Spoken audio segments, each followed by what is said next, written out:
There we go.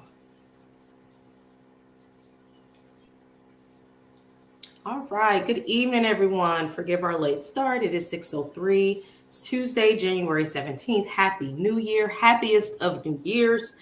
Today, we are going to talk about pathways in parenting.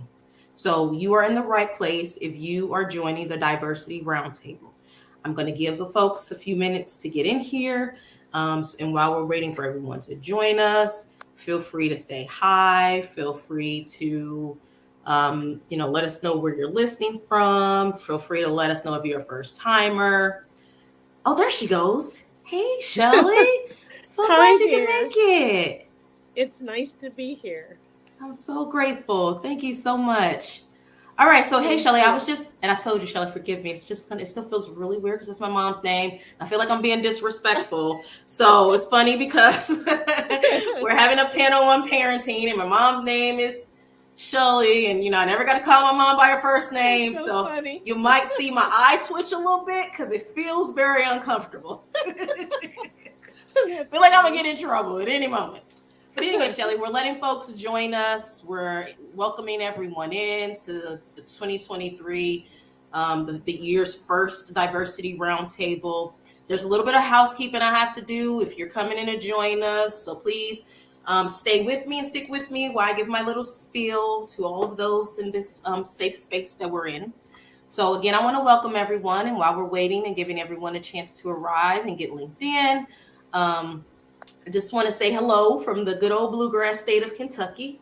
I do have a quick little disclaimer, as this is a space provided by IOCDF. And so because this is a live stream, it is intended to serve as educational content. It is not intended to replace therapy or therapeutic services. For treatment-related questions, please be sure to work with your local provider or contact a local clinician. The IOCDF is not a crisis hotline and should not be used if you are in distress of any sort or you feel unsafe. If you are in crisis or you are feeling suicidal or unsafe, please go to your local emergency room. Please call 911. You can also call the Suicide Prevention Hotline at 1-800-273-8255. We also want to remind you all that we are creating a safe space here. We want to make it as safe and respectful as possible. With that, this is being broadcast on various social media platforms, and it is being recorded. So please be mindful and be thoughtful about the questions that you ask or how you choose to share your personal experiences. Again, this is a safe space, but with social media, we don't have much control over those dynamics. We do want you to leave comments. We do want you to interact with us today, but because at the end of the day, we're all here to support one another. So let's get started on our roundtable. So this is the IOCDF Diversity Roundtable. I'm your facilitator, Dr. Darlene Davis-Goodwine, and this is our first roundtable of the year. So again, welcome.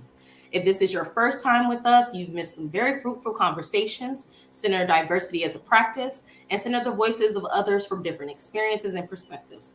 And today, if you're wondering why if you're coming to a diversity roundtable and we're talking about parenting, it's because when we were doing the planning, again, we wanted to center the different experiences and the different perspectives of our IOCDF community. And we know that there are varying identities and varying experiences that make up our community. If you've ever been to a conference, you can see we're all in there just hanging out. So this is why I thought it would be super exciting to speak to this experience, because we know how challenging it is. Parenting generally, parenting a child with OCD or a young adult with OCD is quite the task as well. So we wanted to bring that particular topic for you all today. If you are joining us again, welcome back. Today we're going to start off our diversity roundtable for the year, and we bring to you our panelists who in a second we're going to give them an opportunity to share their experiences, share why they joined us today at the roundtable. Before we do that, I have one last little segue. In line with IOCDF's mission of fostering a hopeful and supportive community for those affected by OCD and the professionals who treat them, I would also add family members and loved ones of those affected by OCD. I welcome you to today's roundtable on the pathways to parenting. The mission of IOCDF is to help those affected by OCD and related disorders to live full and productive lives, to increase access to effective treatment through research and training, to foster a hopeful and supportive community for those affected by OCD and the professionals who treat them, and to fight stigma surrounding the mental health issues. If this is your first time, again, at the Roundtable, I want to give you what I like to call the agreements. Because if you've ever been to a diversity roundtable, there's a very traditional way that they talk about awareness, that is sharing information. And we decided we wanted to move the needle to action. We want to make change. So in doing so, here are the following agreements. Number one, hold a space where different perspectives are respected. Number two, model effective ways to have difficult dialogue and topics of diversity. Number three, take action steps towards enacting change.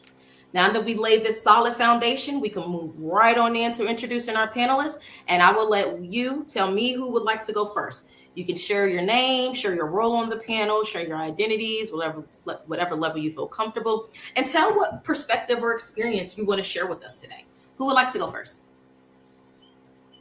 I guess I'll go first if that's all right with you, Miss Shelley. See, right? It is weird, definitely. Hi, my name is Kira. I am 17 years old, and I have struggled with OCD for most of my life. And I think that everybody here who knows somebody with OCD knows that it doesn't just affect the person with OCD. It affects all of their relationships, the whole family, the whole dynamic. And so I'm here to kind of give another perspective as to what really helped me working and advancing through my OCD journey with my mom, and things that didn't help and things that I wish you would have done and things that were really helpful. So I'm just here for a different perspective. Feel free to ask me any questions. I am also the founder of my own organization called Common Ground that offers peer-led support groups as well as parent and caregiver one-on-one consultations. So I definitely understand the unique situation that teens or young adults have with their parents regarding OCD. So that's me. Wonderful. I'll pass it over to you. Such a pleasure. I'm just so excited for you and your youthfulness. I just really am. Thank you. All right, thank you, Kira. Go ahead, Shelley, take your it. Okay, so my name is Shelley. My identities, I guess, are she, her. I am here as a parent, and I have 3 sons. My youngest son is a young adult, and he has OCD, but we are one of those families where it was not understood for a long time. And I can share, hopefully, what it's like to find a better path than we did towards diagnosis and treatment. Yeah, that story is not an uncommon story, sadly. And that's why it's important for us to have this conversation today and to continue having these conversations, especially from the perspective of the parent, because we know that parents are both advocates, sometimes caretakers, sometimes traveling therapists. I mean, you name it. I mean, of course, also wearing out the other hats that it means to be a parent. But when you are caring for a child with OCD or a young person, and even a young adult, right? Because we know that OCD impacts the functioning of adults, right? So parents, older adults, or I shouldn't say older adults, I was thinking of Kira, but young adults and, middle-aged adults end up still residing with their parents because functioning can often be impaired and becomes really hard to live independently. So I do think it's important to continue this voice. So today, again, welcome to you all. Those who are listening, feel free to ask questions. Join us in the comments section. Erica, I do see your questions, so we are going to weave. If it's okay, I would love to weave the questions into the conversation. Today, we're going to cover 3 areas. We're going to talk about the challenges that parents face, or the challenges that we've observed parents take experiences. We're going to talk about the support where was support identified? Where was support created? Right? What was some successful supportive experiences you had? Then we're going to talk about advocacy. Again, I am a culprit for movement. I'm all for action. We can talk till we're blue in the face, but we need things to move and shift in our space. And so we know we're talking about stigma. We know that's anchored in it. We know that there's a lack of knowledge about and awareness about OCD sometimes. So that really affects our community. So I really want us to get into that dialogue. And this will be a fluid conversation. So I'm curious to you two. And I know, again, Kira, I know you're speaking from the observed experience, the experience both told to you from your parent consultants, as well as what you observed with your mom. So feel free to share that perspective. I'm curious what challenges you experienced in this role, or what challenges you have heard about in the role of parenting at various stages, right? In youth, as a young adult, what did you notice? What were the challenges? For me, it definitely put a large amount of stress on my mom and I's relationship.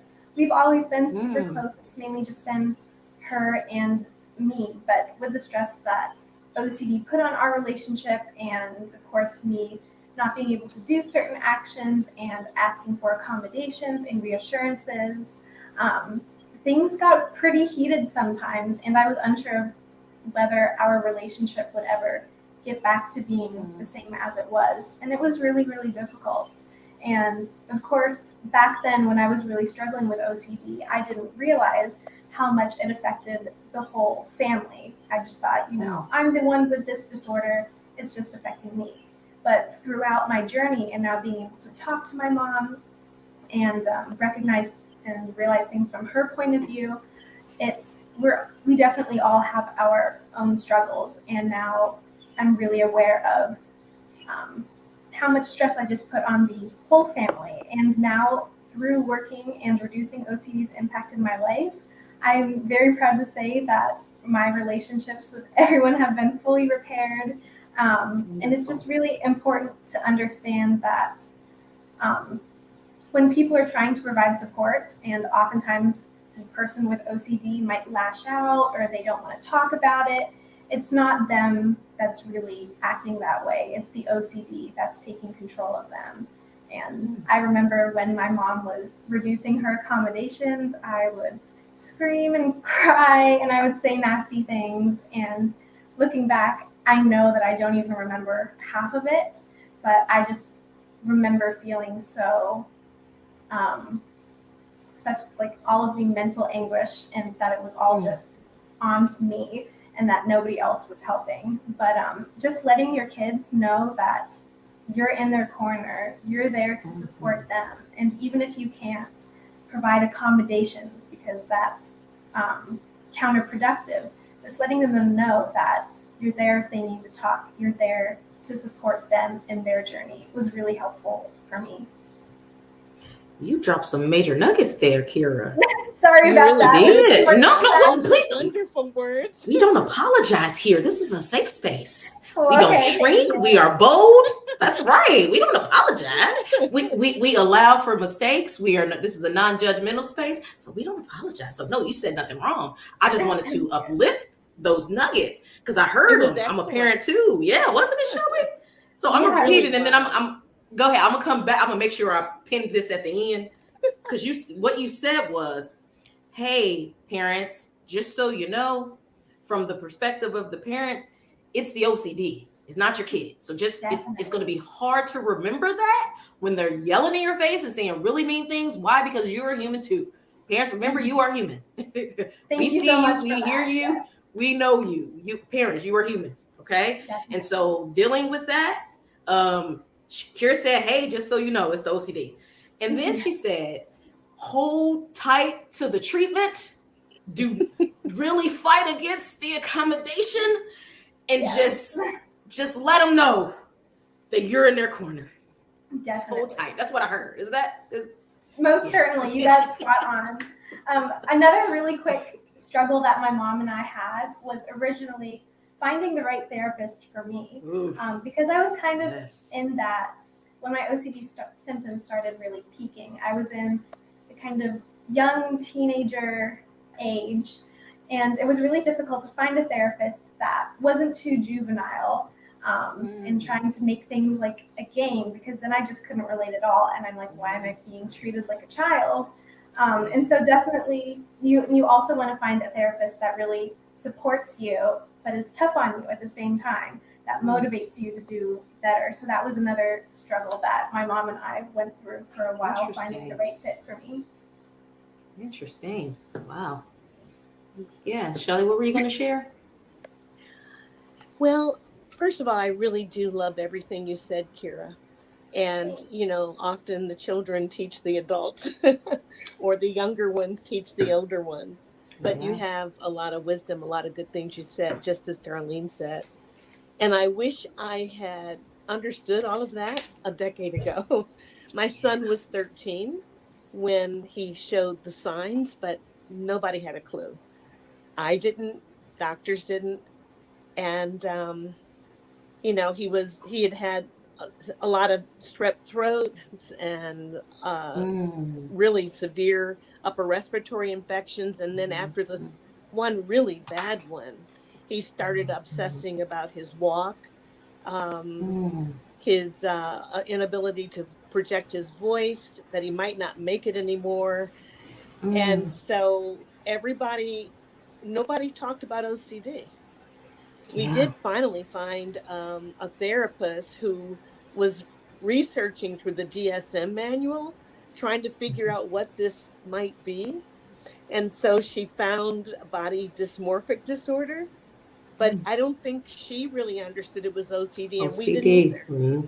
And they all kept saying, and then when he would have a reaction to antipsychotics they put him on, then he had bad reactions, and they went deeper into must be psychosis or this. And we've just been bouncing around like that. But all along, I did let him know that I love him, that I was for him. I took tons of classes at NAMI and another organization in my state, but I never could hear anything that really explained what was going on with my son. And so we've thrashed about for a long time, and he has really, really suffered. So I would say now there seems to be much more knowledge about OCD. I think there are more resources. It's included more in NAMI's materials. People have a better sense of pans and pandas than they did a decade ago. Yep. Sure do. So we're still searching for all the right answers, because we've been on such a terrible journey without knowledge and people not understanding. But it can be it can really go badly if you don't know, if you don't get the diagnosis and the proper treatment. But as with all other bad experiences, there are also some wonderful things. You do grow in the midst of the storms. What you shared was very validating. And I think that's what I will highlight about the piece that you shared, is that you will wish you knew a lot more than you did. And from a parenting coaching perspective and from a provider working with parents, I find that pretty often. And I think I want to share this with parents, that you only know what you know. And at the core of it all, you're there to be the best parent you know how. And so that internal dialogue that you have, give yourself permission to just be, right? Without the judgment of yourself, without the guilt, right? Because any parent knows parenting guilt is major. And then if you have a child that you just can't seem to figure out or fix it, oh my God, that guilt just eats at you. So I want you to know, parents, that you are seen, that there are things that you will not know because it's just not known. And that you'll probably say things like, I wish I would have known if I had just known a little bit more or done a little bit more, he might not have had this. Or we're not even going to get into the conversation of what happens when they're first diagnosed. And then you're sitting here questioning what you did wrong for your child to even be going through anything, right? So I hope the parents are hearing, if you're listening, that you are the perfect parent for your child, and give yourself permission to have not known, because it's nobody's fault. Erica shared with us, and I wish I had known about you, Erica. Erica shared with us at 612. What about being a parent with OCD? You know what, Erica? That's absolutely right. I would have loved to have, oh my God, I would have loved to have had you on this panel. I might just have to create a panel for just that particular topic, because that's a whole nother beast, right? So imagine you're a parent with OCD and also you're parenting a child with, you see these, because remember, if you know anything about the origins of OCD, and even with your experience, Shelley, right, we learn much more about that biological dynamic and how the pathways into OCD is what I like to call them, how you arrive at OCD, excuse me, really has an impact on what kind of access you're able to get to things, when it happened, what time in our generation or our society it happened, right? Like all of that matters. But yes, Erica, absolutely. Absolutely. And so if there's something you want us to speak to because we were not able to find you before today, please go ahead and put it in the comments section. We definitely want to speak to, if there's anything we can say, both myself and Kira, who are, myself as a parent coach, Kira is doing the parents consultations. Let us know what we can speak about. Let us know how we can help you today. Because sadly, your voice, we want to elevate your voice in this space, because we cannot have a conversation about parenting without talking about parents with OCD. It's just, sadly, I did not know where to find you. So please forgive me. All right. So yes, we're talking about the challenges. You know, we're doing a lot of validating and leaving beautiful nuggets for parents out there. I hope you're picking them up and putting them in your back pocket, because we know that parenting generally is really difficult. But again, when you're parenting with OCD, on both sides of that coin, right? If you are the person with OCD, or you're parenting a young person or a young adult with OCD, it's even more challenging. So let's get into the support. Let's get into, as you talked about, Shelley, you know, you start getting access to things and you start making it a little bit more manageable. Tell us about those supports. Well, I think that, you know, we met a doctor along the way who was very, very knowledgeable and helpful. And that's made a big difference. We met a psychologist along the way who is knowledgeable. It's, I would say that materials that I read online through the IOCDF helped me to understand the problems with diagnosis. Then I felt so much better when I learned that it wasn't unusual to have trouble getting the diagnosis. And then I've met a couple of people through this organization who had that experience, and they're young. And it was nice to hear a personal experience. I think finding a good therapist, and I actually haven't seen, I've seen great ones on the programs that the IOCDF has. When I looked at some of the conferences, I've seen some amazing therapists. I just haven't really found that yet in my community. You mind telling us where you are? What state do you live in? Maryland, Silver Spring, Maryland. Huh. There's nobody in Maryland. If you're in Maryland and listening, there is a very good organization here, and so you know, they may be a resource for us. There's the Greater Washington Behavioral Center, and it's known to be a very good organization. We just haven't. My son is in a situation where we don't have access to that group, and where he is, nobody knows about OCD. And we're struggling to get him from there to a place that does know about OCD. Yes. Yeah.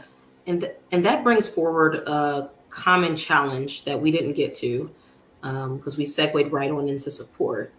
But it's okay to weave back and forth. Accessibility. Accessibility. So this is why IOCDF has been so important. This is why the structure of the conference, from my own personal perspective, it has been super important, because if you've never been to the conference, everybody's there. Everybody, the providers, the folks with OCD, the families, the psychiatrists, the psychologists, the grad students, the researchers. They got all the resources there. There's all kind of activities. I mean, you can actually take advantage and get actual treatment that week. I mean, so, you know, accessibility is one of the biggest barriers, one of the biggest challenges that parents face, families face when it comes to getting support. It really is. And then, even to your point, even if I know where something is, sometimes it's accessibility of financial resources or transportation resources or time resources, right? Because we're still talking about parenting here. We're still talking about the child still has to go to school if they're still going to school. And Kira brought up an excellent point. OCD just doesn't impact the individual, it impacts the family, right? So we're looking at all these dynamics. So again, what I hope you're hearing is that don't oversimplify your struggle, because that tends to, as we do as human beings, we tend to internalize it and make it about what we did or did not do. And that's absolutely not the case. This is a challenging experience to walk through, right? And so I hope you're hearing that this support is super important, and that the barriers that you're running up against are not of your own doing. It's not that you're not doing enough. It's the resources are really hard to come by, sadly. Still, the work is being done, the research is being done, the outreach is being done, the services are being, implemented, and community folks are, out there doing the work. But again, so do come to the IOCD website. There is a link for parents and families. There's a video that's called Advice by Parents by Arlene Wagner. And then there are specific articles that talk about how to talk to your child and teen about OCD, how to find the right therapist, because that seems to be a consistent theme here. Finding the right provider.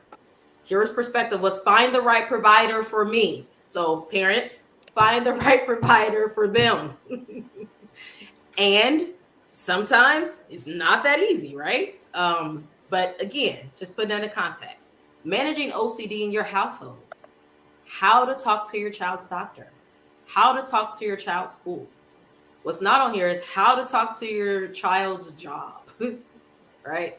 How to talk to your child's coach, right? All the ways that we try to involve our families, our people in activities and things like that, if that's their level of functioning. So again, I hope you're hearing that the idea here is your struggle it doesn't all fall on you. It is a struggle. The awareness of the struggle is there, but this is a pivotal place for support. Would you add anything to that, Kira, about support? For support, I can only really say what I know really helped my mom. Now, after reducing OCD's impact on my life, we're able to talk about it now and reflect on the experience. And I know something that really helped her was the AT parenting community with Natasha Daniels. And they have live sessions, tons of helpful videos on YouTube, as well as they're very active over email. So someone will reach out for help and dozens of people will reply. And I know that was really helpful, as well as the IOCDF camp. We participated in different tracks, but it was going on at the same time. So I was in the teen young adult, and she was in the parenting one. And that provided her with a lot of great resources, as well as I think there's another group that she's a part of, and it's Parents of Teens and Young Adults with OCD, which is an online support group led by Wendy Mueller, who is absolutely amazing. She's so kind and really willing to help everybody. So those are some really great resources that I know my mom took advantage of, and I've also promoted my support groups and my consultations on there, and they've been received so well. And it's such a safe, amazing community of everybody who really understands the struggle of helping somebody with OCD. So I think those were really helpful. Yeah. Just out of curiosity, what would be something you would tell a parent about support? How would you frame that? Like, what would you say to them about support? If they were just generally like, I have all these challenges, help me. What would you say to them? Definitely. And that's something I get a lot with my parent and caregiver consultations. And it's, of course, everybody has their different struggles, but something that it all centers around is just being there for your kid. Like I said before, or your young adult, make sure that they know that they have support, because OCD is really hard to battle. And as it affects the whole family, it takes the whole family to help and really do the work that is going to produce a better quality of life for everybody. Something else that I'm sure a lot of parents might relate to with their teens or young adults, and this was very true for me. When I was first diagnosed, I was very resistant to treatment. So I think I was like 13 at the time. So I was a petulant teenager, like whatever my mom would say, like, I know best, OCDs, it's not that big of a problem. And she's like, no, you should really find help before it gets worse. I'm like, I'll be fine. And of course, mom is always right. And say it again. I like to hear that. You want to say it again? Right. Yes. Say it louder for the people in the back.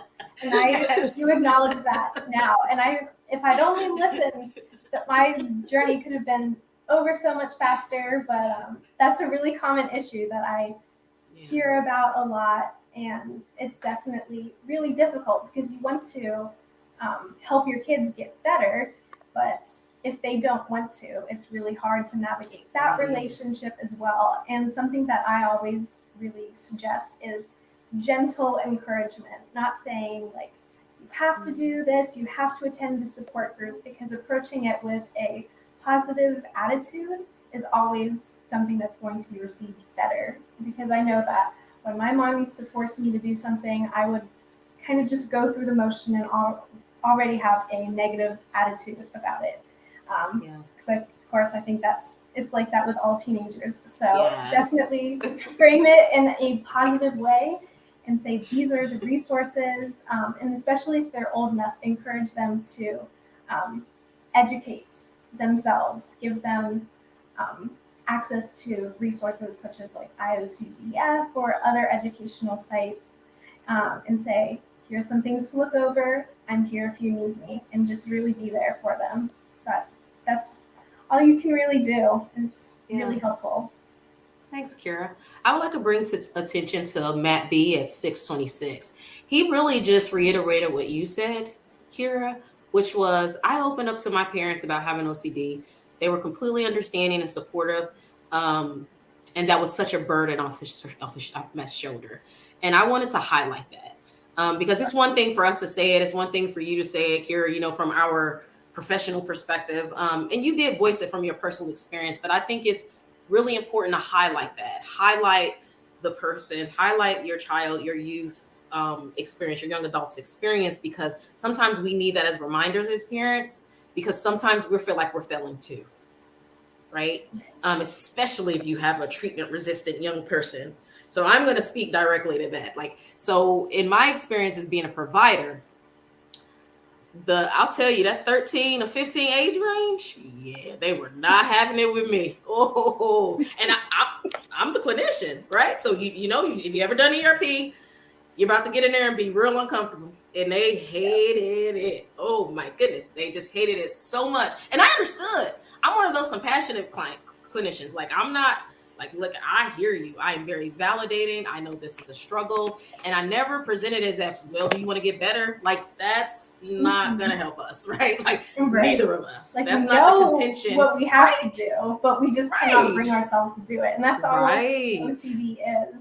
So I can definitely, I'm sure that all of your clients really appreciate your stance on that. Well, that's good. Sure. I'm glad. I wanted to share that, because this is one of the things I realized. I actually had a client who decided to stop.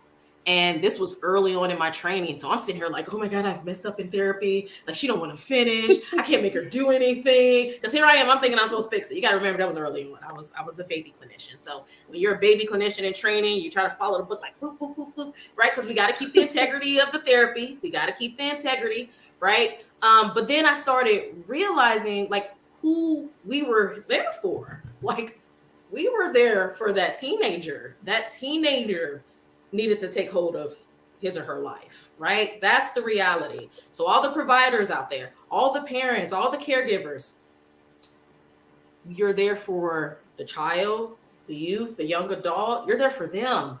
So in reality, if they are like resistant, and I use that word loosely, we're really trying to get away from that in therapy, because really, can you be resistant if you just say you don't want to do it? It's your choice. It's literally their choice. So what I ended up doing, which I thought was like a big deal, only because again, you're taught to be like really rigid. I was like, you know what? Let's try the trainer model. Anybody ever heard the trainer model? You guys never heard that? It's literally where you train the person to be the trainer. So I said, well, I'm just going to train the mom. The mom was on board. You know, they had a pretty decent relationship outside of like the OCD, as you described, Kira, right? Like before all this was happening and before the client was being forced to come to therapy, like they had a pretty decent relationship. So I said, mom was on board. She was pretty savvy, right? Because she got her child this far, right? So, and I'm sure I'm speaking to many parents in the audience, right? You become like a super duper expert. Like when it's your child, you become a super duper expert. You start finding out stuff you ain't even know is out there. You just find it, right? And that's how she was. She was on top of it. She said, something's got to give for my baby. My baby's suffering, right? And so I said, okay, well, we're going to shift and take her out of the ERP. We're going to give her other support, because one of the things that we know is that OCD doesn't often show up alone for our young people either. So we had some sprinkle of general anxiety in there. We had some sprinkle of depression in there. So, I mean, there were clearly other things I could be doing as the clinician for the client. But then I started training the mom to create those experiences for the child at home, because as you said, you really want to know how to manage OCD in your household. So it was simply like, you know, you're going to get this whether you want it or not. You don't have to be an active participant, but where you're directly the one receiving it, but this environment that's so comfortable for you, it's not going to be anymore. So I did that, train the trainer. And so that is an option. So I shared that example for you to understand that there's always something that can be done. You're not failing your child if you can't get them to go to therapy. They're not failing you or letting anybody down or letting themselves down. It's hard. ERP is difficult. It is very challenging. And what I know as a provider is that one of the things you can't do is force somebody to get better. We ain't gonna do it. We're all just trying our best. Yes, exactly. And then from the space of a parenting coach, I always center the relationship. Why? Because I know the one thing that you'll need, especially when you're dealing with adolescents and young adults, is the relationship. After a while, they stop listening to you. Discipline doesn't even touch them after a while. They start, am I lying, Shelley? I'm not lying, am I? So at this point, you can. For sure. What'd you say? One of my three for sure. Absolutely. Like, it's just like, I'm because it's about choices at this point. And so you're hoping that the foundation that you laid through the discipline and consequences early on, and the putting change, you know, constructing the environment and building and pouring into them, the nurturing and the I love you no matter what. By the time they get to adolescence and you're not there, you're hoping you've planted that voice. Right. So that and that, you know, when you go and check in on them and you can read them, because you can always reach a kid. Like, you can't lie to me. I had you. Like, what do you mean? Like, I say that all the time. I've heard that excuse way too many times. It's you so can't true. lie to me. I created you. And I'm like, I know you. It's the eyebrows. I know what this eyebrow go up mean. I know when your nose go down mean. I know when you put your head down this way versus this way. I raised you. Like, so all the kids out in the audience, just go ahead and tell your parents, because it's not going to matter. We know. Definitely. Not that y'all can get away from some stuff, but Right, and it's so much easier to battle OCD when you have somebody, That's because right. it's so Tell me, Kira. isolating, and when you feel like it's all on yourself, it's just better to kind Yeah. of spread that burden, just like Matt Yes. said. Well said. Well said. Thank you. I was going off on another tangent, but that is an absolute jewel right there. That is a huge nugget, like a golden nugget. This idea is that OCD will have you believing that you are in this alone. It tries to isolate you very quickly. And sometimes sadly parents get pulled into some of these OCD dynamics, right? But hopefully you heard her say, if you are struggling with OCD, and as parents you can reiterate this and repeat it and keep saying it. OCD will try to get you alone. Know that you can come to me. OCD will try to isolate you. Know that you can come to me. I'm always going to come to you and check on you. Know that you can come to me. That's what you can do as a parent and a caregiver. And it honestly helps you. It's like saying an affirmation. I'm there for my baby. You can always come to me, because it feels good as a parent to know that you can do what you can do. Because I know if you had a little one, you could zap it right on out. That's not how it works though. So yeah. Wow, that was a nice little, let's see our comments. So yeah, anything else we want to add before we shift on over into our action items? Oh, one other thing for parents, one thing that my mom did that really helped me was either after a really big OCD episode, we would sit down and she would share some things that she had been dealing with, like with my OCD, and then I would share some of the things that I was dealing with.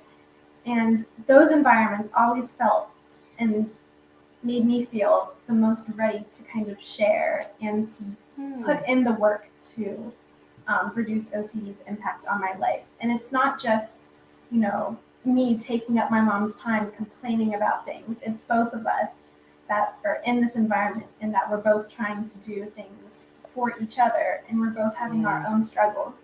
So that's something that I also might help for some of the parents out there. Make it kind of a mutual, I guess, not like trauma dump, but like totally go for it and be vulnerable as well, because it makes it easier for your kids to be vulnerable.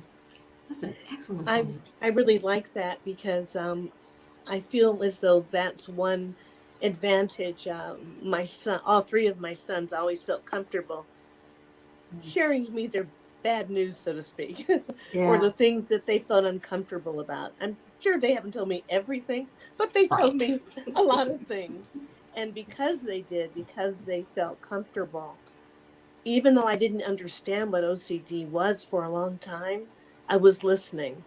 And once I did do, as you said, becoming more of the informed consumer, then I was able to see what he was trying to tell me, which was so helpful. Then I could help him more. But it's really great when your child can feel vulnerable enough to open up to you about things that are bothering them, that are uncomfortable sharing, but they're a big clue to the illness. Yes. And that's actually a huge important part of treatment, like telling on OCD. It's always important to tell on OCD. Always. Because OCD always wants you to keep it a secret, so it can grow in the shadows, so it can tap into your shame and guilt and tell you're unworthy, right? So by facilitating that kind of sharing, that kind of giving and receiving, that's super helpful.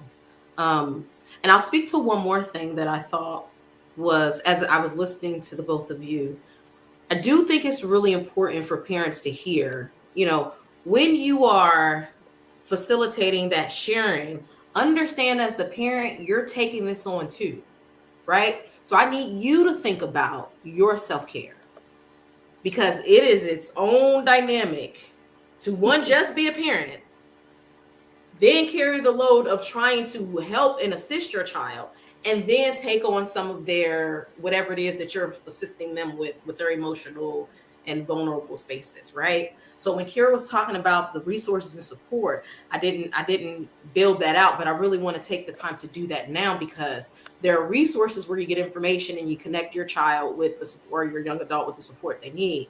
And then there's your support. And I want you to hear this, as much as you are prioritizing their care, it is equally, if not more vital, for you to get some help, for you to have a place where you can get support and dump.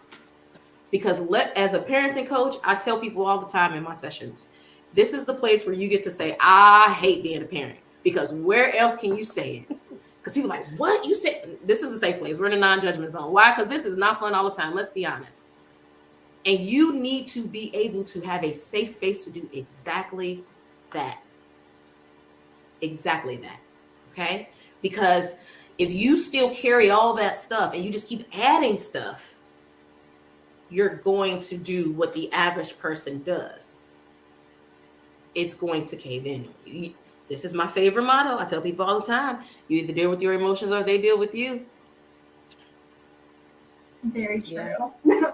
And when you take care of yourself, you can really be a better parent and ally to your kids who are struggling. And so don't think of it as being selfish or anything. It's all helping everything. Absolutely. Hayla said, Hayla Khan 73. Hayla Khan, we were actually just about to get to your question. We were, you may have just joined us. I was saying that we were weaving the questions into our conversation. So if you would like us to speak to it, we definitely can. I was going to put the time up on the screen. We were going to highlight your question. We were going to speak to that, but we were closing out. So if you all don't know what I'm talking about, Hayla Khan shared their experience about feeling as if we were not addressing their question. And it's honestly that we just hadn't got to it yet. I was definitely about to tag you in. So if you're still there, I hope you are. If not, I feel like it's a valuable question. So we can absolutely bring that into the forefront. 644 was Hayla Khan 73's question about what does one parent do when the other parent has extreme OCD and you're trying to protect the child from it. So now this is obviously you all are not expected to be experts, but if you have an experience or a perspective on maybe you've experienced that challenge or observed that challenge or had a parent come to you, Kira, with that challenge, it might be something you might want to share. I do have professional experience with it, but I just wanted to take that weight off of you all if you didn't feel comfortable sharing anything. So feel free if you have something that you think might be valuable to share with the community, because this is, just so you know, this is a very common thing, just generally with children. Parenting. Sometimes parenting approaches don't align. So when you throw OCD in there, right, it just becomes a different dynamic. Just so you know, parenting is not exempt. It does not, like, all those struggles don't remove itself just because we're dealing with OCD. So go ahead. You guys have any thoughts about that? No pressure. I guess I have a few. My mom has not been diagnosed with OCD, but I can definitely, like me being diagnosed, I can definitely see she has some like OCD-like tendencies. And sometimes that's very difficult for us to navigate. But I guess when one parent has extreme OCD and you're trying to protect your child, be completely honest with them about what you're struggling with, because just as a parent knows and can see that their child is struggling, kids can pick up on those things as well. Like if your parent is doing something different, and then they might start to internalize it, like maybe I did something wrong. Just be completely open and honest with your kids about, this is something that I'm going through. If you ever have something that you're going through, I would like you to tell me just as I'm telling you, and just facilitate that open connection. But I guess that's all my thoughts on that for now. Yeah, well said. I think and to be fair, I honestly read that differently. So I like where you went, Kira. I'm glad I threw it to you because I definitely want to answer that question that way. And for this person, we did have Erica who has also been participating with us in the chat. And one of the things I said is that I wish I had found you folks who are actually parenting with OCD, because that is a part of this conversation. But that is another part of this conversation as it relates to parenting, where I'm not the holder of OCD. And we do know that OCD tends to clusters in family. So while I might not be the one with OCD, there are a lot of things that go undiagnosed in families. And so that has an impact even if you have a child with OCD or a young adult with OCD, and then you have other family mental health dynamics showing up, that absolutely has an impact. So I think you hit the nail on the head, Kira, where you just say, you want to bring it forward. You want to use honesty. You want to have difficult conversations. I'm gonna tell you how I thought the question read. I thought the Go for person was it. saying, no, you're fine. It's just you. And when I read it again, I was like, oh yeah, that is what that says, huh? I thought the person was saying, how do you, when the other parent is trying to protect the child, right, with the OCD? That's what I thought. Like basically, because when the reason why a lot of parents do accommodations is because they want to take care of their child, they want to protect them, they want to make them feel better, they want to do right. So that's how I read that. I read that the one parent was trying to protect the child, and then the other parent was maybe not more so engaged in the not accommodating, and so there was conflict there. So yeah, so I'll speak to that part because you already answered the other part because it just popped up in my head and I think it's important. So what do you do if you're parenting and you have one parent who's not as involved and you have another parent who is involved, and you have that dynamic where OCD gets to thrive in certain spaces because of that dynamic? What do you do? Well, you definitely utilize the support of your therapist, and you definitely facilitate, as Kira said, some difficult conversations because it's absolutely necessary. Because as Kira said before, right, like it's going to impact the family. And what you find with situations like that is the parent who wants to maintain or basically participate with the OCD is just really struggling with sometimes feeling like they're doing harm or feeling like they maybe can't manage it. And so it becomes an issue of support more than it is correction, if that makes sense. Does that register? And so that's kind of where I landed with that. I hope that addresses that. And so with the few minutes that we have, because it's like 6:55, I would love to hear because again, I'm all about advocacy, and just based on what you all have said, I feel like advocacy is a huge part of what we have to do to keep moving the needle forward, so that we have more parents who are able to get access, so we have more parents and more families, and more young adults, and we have more programming for moving our young people through into their adult life. What would you say has been a successful advocacy experience you had, whether it was seeking treatment, seeking services, seeking support? What would you say has been a successful experience, or a successful experience that you know of?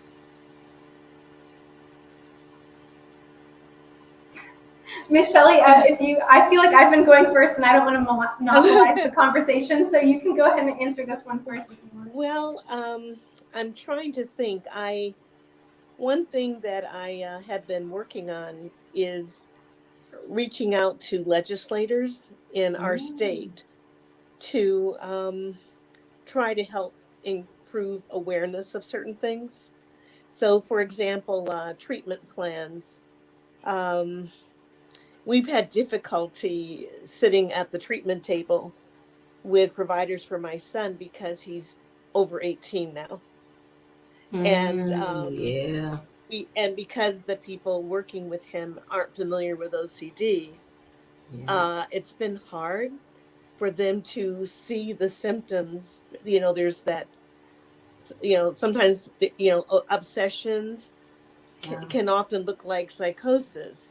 And they only know about psychosis. Yeah. And so I sound like an alien from outer space when I'm talking to them, and they don't want me to be at the table. And that has led to a lot of problems, even though normal regulations require, if a person has given his or her consent to have a seat at the table, it hasn't worked out. So we had a chance to work with some legislators, not just myself, but a group of people. And well done. They were understanding. And so now they're trying to do something about that. Done. At the same time, Kira and I both are working with IOCDF to see if there might be a way we can outreach to organizations where maybe some underserved populations, or where people aren't as familiar to help increase awareness. So Yes. we're And just teach getting more. started. Oh, in sorry, that. you go. Yeah. Teach more clinicians about proven OCD therapies like CBT, ERP, and just really increase their knowledge about OCD and thus allowing them to treat more people with OCD the right way. Yeah. Yeah. Both super important. I am an outreach queen. I love outreach. I've really shifted my practice. No, I do. I have a private That's practice in great. Kentucky, and I've shifted my practice to community outreach more because I found myself very interested in being a child mental health advocate or a youth mental health advocate, is what I like to say. So, um, and so when you're a youth mental health advocate, I found that we tend to leave the parents out as if they're not raising the little people. So we gotta kind of bring them in there and not position them in the way that, they're responsible for bringing in the child and they're responsible for making sure the child does the homework. And because this is how treatment set up, y'all, right? You make sure the child does homework, and then we bring you in to check in on what the child is doing. And you're probably getting less of this now, Shelly, because he's 18. So you've hit that one wall where they're like, he's an adult now. We don't need you. And it's like, that's not how that works. That's my baby. So I'm going. Well, now you're enabling him that no, that's not how that works either. I'm not. This is a family dynamic. This is a family disease. So we're working it all out together. Exactly. So right. But again, this is where we have to do advocacy and education. So I do think that's an important piece where you do find yourself in a way that we've talked about in the past, advocating at schools and advocating in communities where people just don't get it. So outreach is a huge part of that. Bringing forth more awareness is a huge part of that. But then I heard the action where we're getting the legislation, we're getting the policies, we're enacting actual movement and change. We are moving the needle. I told y'all, I am sick of talking about diversity. I can't be any more aware. I can't with my whole Black girl self. I can't. So we need to keep doing some stuff. And so I love what you two are doing. You have been great examples of the faces of this experience, living through this experience, and really talking about putting these things into action. So thank you for your work. Thank you for your continued work. And thank you for your time on this panel. I would love to thank you all in the chat room for your participation. Erica, feel free to reach out to me. I absolutely need you because we absolutely need to censor this voice. I really wish I could have had you on here. It would have been amazing. I love it. So who knows what we'll circle back around with this particular roundtable. I hope we get a lot of feedback. Would you like to, Kira, share your social media tags so people can know how to find you? And Shelly, if there's something you want to share about an initiative you're doing so that people know where to find you, please feel free to do so. And that's how we'll close out. Sure. So my Instagram username is just my name, Kira, Leyi, my middle name, Leyi, Chung, Cheung, and that's my Instagram name. And my organization, its website is commongroundocd.com, and feel free to either encourage your young adult or teenager to join one of my peer-led support groups, or if you need any more kind of advice on the parenting section, feel free to book a one-on-one consultation with me. They're all completely free because I know that OCD doesn't discriminate based on income levels or anything like that, and I believe that everybody should have equal access to those opportunities. So yeah, feel free. That's me. Well done, Kira. Thank She's you. 17, y'all. She's 17. Okay, go It's ahead. Sorry, amazing. Shelly. Really Right. impressive. I am not that active on social media, but like Instagram, but I do have a LinkedIn page, and it's under Shelly, middle initial D for Denise. And then my last name is Stokes, Stokes. I'm also on Facebook, and that's pretty Wonderful. much it. Awesome. Well, ladies, thank you so much for your time and commitment to this topic. I have appreciated being a part of this conversation. I am Darlene Davis-Goodwine. You can find me at www.drdarlenemdavis.com or parentzonellc.com. That's where I do my parenting coaching through. I am an advocate for child mental health, OCD awareness, let's keep these needles moving. We have work to be done so that, you know, the Shelleys of yesterday can have a different experience as parents. So the Kira's moms of yesterday can have the support, and you know, we can continue to help these parents foster these relationships with their kids, and everybody is growing and thriving. That's what we aim for. This is action. All right. Thank you all. Good night. Hope to see you next time. Thank you. Thank you so much. Bye. Thank you.